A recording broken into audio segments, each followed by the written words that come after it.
what organizing have you seen either from the Chinese community or more generally from the anti-war and anti-imperialist movement in opposing the rising anti-Chinese racism you talked about? Thanks, Andrew, and thanks, Ben, for that really, really great talk.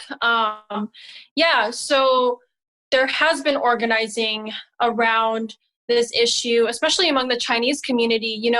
Before the shutdown took place, and actually as early as January, when the growing the growing anti-Chinese racism was taking place in the U.S. against Chinese people, Chinatowns around the country experienced a dramatic drop in business. And this was not due to the coronavirus, it was due to the racism, ensued by the rhetoric around the coronavirus. And, at the same time, we saw countless recordings and attacks of Chinese and Asian people, spiking all over the country.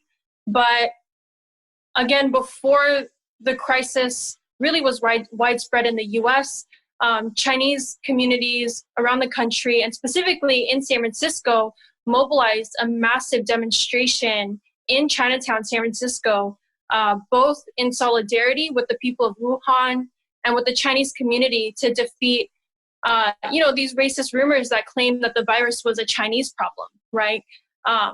And we know that the coronavirus is a public health issue. And so a lot of the Chinese community in San Francisco, from all different classes, joined together to have this rally of like over 1,000 people of Chinese Americans. And this is kind of amazing. And as someone who grew up in the Chinese community in San Francisco, it's something that I had never seen before. There were a sea of signs that read, "Fight the disease, not the people."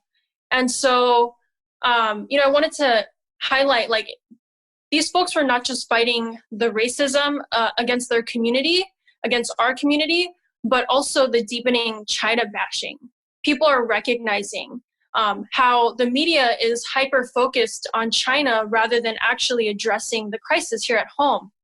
So, I think even previously when I talked about how the anti-China propaganda campaign is effective, which it is, and there are a ton of Americans who really believe that China is to blame for this, I think we can all agree that most people in the U.S. do not want war with China, and war with China would be catastrophic. War, actually, as Ben mentioned, war in the middle of a pandemic especially is an issue, and we need to fight against that. And so, we in the PSL, we've always organized anti-war campaigns against U.S. aggression, often to fight against a very powerful, well-funded propaganda machine. But the truth is, the anti-China propaganda is really stronger than ever. And if we do not intervene, especially as anti-imperialists, as revolutionaries against the China bashing, then we are seeing us inch closer towards war in this crisis.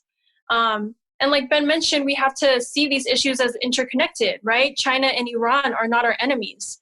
The top elites of this country are our enemies. The people who, can't even meet our basic demands that every other country, has been able to provide for their people. And so, the demands that we're making for the April 25th caravan protests are basic. They're simple demands, that are easily could be provided for us, given that we are in the richest country in the world. So our job is really to raise consciousness among our class to see past the scapegoating of China, because really no one will win if this war persists.